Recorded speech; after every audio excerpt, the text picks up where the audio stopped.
ओम साई राम।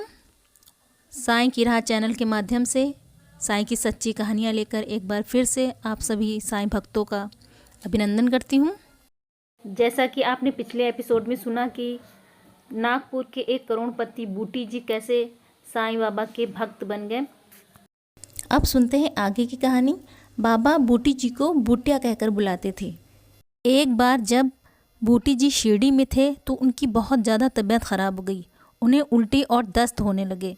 उनकी हालत इतनी गंभीर हो गई कि वह द्वारका माई साईं बाबा के दर्शन के लिए भी नहीं जा पाते थे।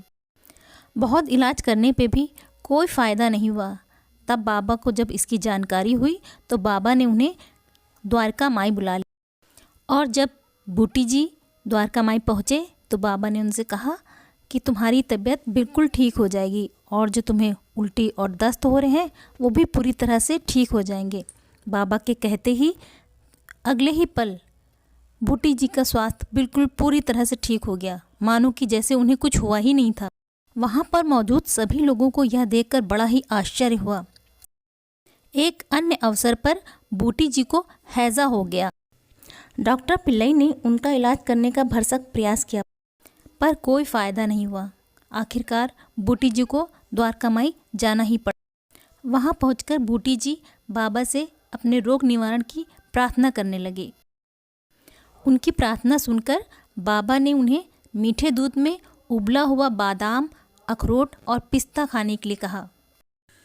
यह उपाय जब अन्य वैद्य डॉक्टर हकीमों को पता चला तो वह इस इलाज को प्राणघातक बताने लगे, परंतु बूटी जी साईं के सच्चे भक्त थे और उन्होंने इस उपाय को किया और वे आश्चर्यजनक रूप से पूरी तरह से ठीक हो गए। बाबा के चिकित्सा पद्धति सच में अद्भुत थी। तो ये थी आज की कहानी।